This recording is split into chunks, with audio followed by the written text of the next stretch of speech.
Bonjour les amis, mon message, je l'adresse à M. Moïse Katumbi Chapwe, candidat à la présidence.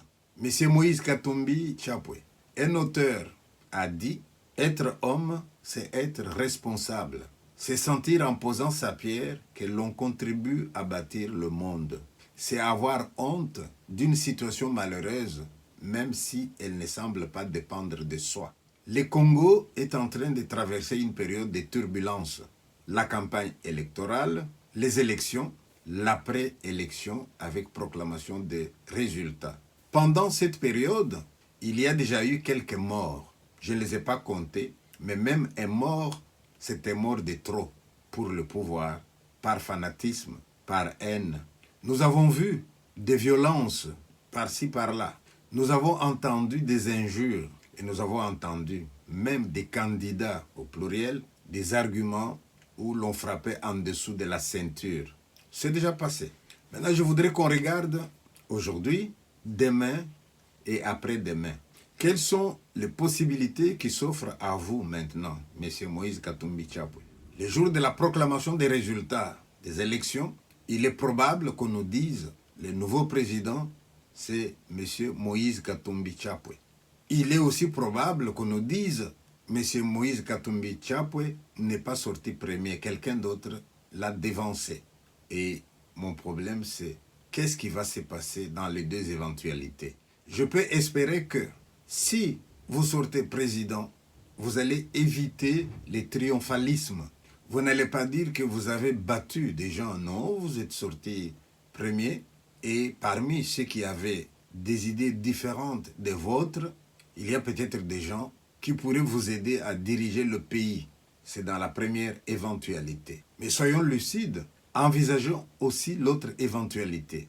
On proclame les résultats et on dit Moïse Katumbi Chapwe n'est pas le président, quelqu'un d'autre a eu plus de voix que lui.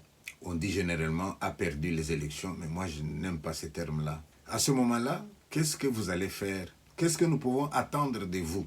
Est-ce qu'on peut attendre que vous preniez votre téléphone, que vous appeliez le président pour les féliciter et exprimer votre disponibilité pour un autre poste? Ou est-ce que nous allons partir dans la contestation, dans les difficultés qui pourraient peut-être provoquer encore des morts? C'est là que j'ai peur.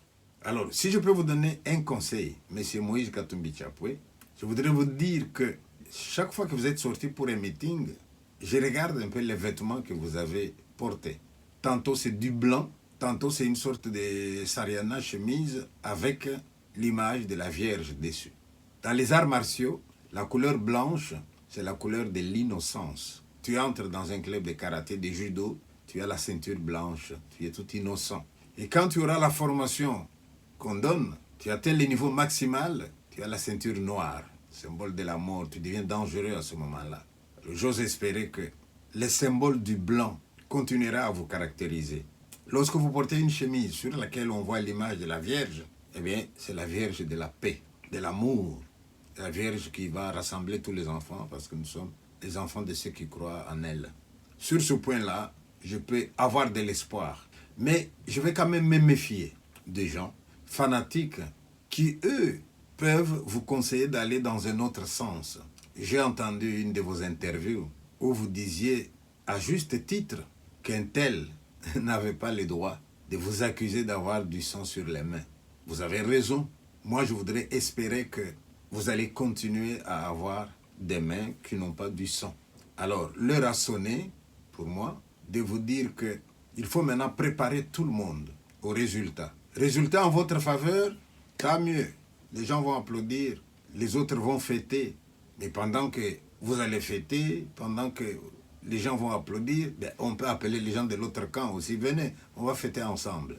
Vous avez joué au football. Quand vous avez gagné un match, l'autre équipe peut se joindre à vous et on peut toujours fêter ensemble. Ah ben voilà, tiens, je viens de dire le mot ensemble. Et ce mot ensemble qui m'est venu spontanément, pourrait être une belle conclusion. Tous ensemble, pour l'intérêt de notre pays que nous pouvons servir à un poste ou à un autre. Voilà, c'était mon message. Je vous remercie et je vous félicite déjà pour les chemins parcourus. Je vais quand même dire aussi un mot à la foule. aux fanatiques qui sont là à répéter des choses comme des perroquets. Vous tuez quelqu'un, on vous dit pourquoi vous le tuez. Ah mais j'ai entendu dire que. Vous avez entendu dire, vous n'avez pas d'esprit critique et vous avez pris votre bâton, pan, vous avez tué. Laissez-moi vous dire, vous, peuple fanatique, un message que Kyungo Wakumanza avait dit à la population katangaise. J'étais là, je témoigne. Un jour, Kyungo Wakumanza, dans un meeting, dit au peuple fanatique qui était devant lui, allez, ce qui est déjà arrivé à Kolwezi est déjà arrivé. À Likasi, c'est déjà arrivé maintenant. Stop, on arrête.